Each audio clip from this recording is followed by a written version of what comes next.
Hi, I'm Kelly, and I'm in the San Francisco Bay Area in San Mateo, and I'm a senior client success manager at a digital healthcare company.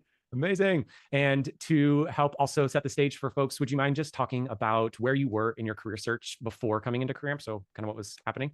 Yeah, so unfortunately, I've been in tech and startup for 6 years now, and so I found myself in a transitionary period after having been laid off from my previous startup, as it happens sometimes, unfortunately, in startup life. So there was a small rift at my previous company, and my position was eliminated back in March of this year, and kind of found myself feeling very burnt out, and like I really just didn't know what I wanted to do next. I had made a big transition into tech from the nonprofit space back in 2018, outside of the support from CareerAmp, but even once I had gotten into tech, again, I kind of found myself in like Swiss Army knife roles, like ops generalists, like a lot of like these roles that, are really, I think, valuable at a lot of companies. But there was a thing that really caught my eye around the pitch of CareerAmp and the human reach, which was branding yourself as a specialist and not a generalist, because I constantly felt like, great, I'm a generalist, I can do so many of these different things, but how do I sell that, especially in a market like this? So to answer your question, before coming to CareerAmp, I was just feeling very like I didn't know like how to position myself. I knew that the market was going to be really intense, and I wanted to make sure that I was able to sell all of the things that I know that I can do in a very packaged way. And that was really attractive to me about, and maybe I'm jumping ahead, but that's what was attractive to me about wanting to work with you guys. That's amazing.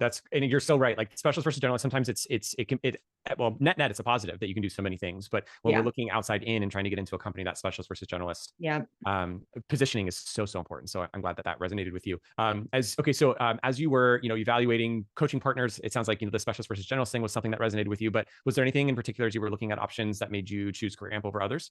So transparently, I really wasn't actually weighing out any other career coaching programs. I had worked with a coach back in end of 2022, a couple of years ago, and I had been referred to that through a friend at the time. And she was this person was great. Well, they were good, and however, there was a stylistic match where I almost just didn't feel like this coach really understood being in your early 30s, being in the tech in the Bay Area, and it just felt very like their specialty area was in a very specific type of industry, and it didn't feel like it always related to me and like kind of where I was in like my career path, my age, my interests. And so it wasn't that I was necessarily evaluating CareerAmp against another coaching organization at the time. I was referred to by a friend, so that did help. I did know somebody who was in this program, but I think what was really attractive to me, it was not like I don't just want someone to write my resume. I don't just want someone to help me do my LinkedIn or like help me do mock interview. I really wanted like the holistic 360. And I think one of the first videos I ever watched was the little triangle that you did. I forgot what it's called, but it's like all the different parts of the coaching program from like step one. And this is where I really wanted to spend the majority of my time with CareerAmp, which is that foundational work. Like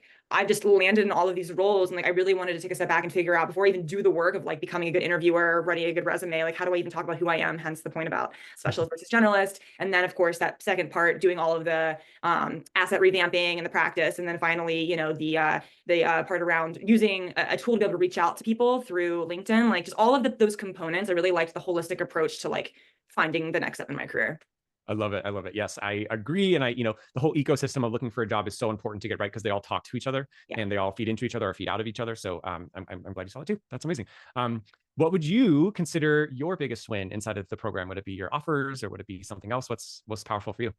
I think honestly, I'll just keep going back to like that beginning, working with one of the coaches and doing the foundational work of like, it was the hardest part of the program of doing all of the different parts of like the surveys and not the surveys, but like the forms, digging in, doing that like deep internal work to figure out like, how do I actually brand myself, and having those first two calls with my coach at the time to go through those and like get really clear on who am I and how do I talk about all the great things? Because to your point earlier, it's a net, it's a win, but it's a good thing to have these kind of generalist skills and be able to plug in. But I was really struggling to feel like I could talk about myself as an expert. So having her support at the beginning really gave me the confidence I needed to like, and getting all the assets, of course, updated on LinkedIn and the resume really kind of helped me feel more confident in having conversations with people. That's amazing. That's awesome. It's funny what that mindset shift will do when you know how to talk about yourself really powerfully and you know how to show up or how you want to at least show up in those conversations and how to practice that ping pong before you jump into those calls. It really shifts the mind and then therefore shifts the results. So Yeah. that's awesome. That's great. Okay, last question here, which is if someone's watching our conversation and they're on the fence on whether or not they want to join CareerAmp, what would you tell them?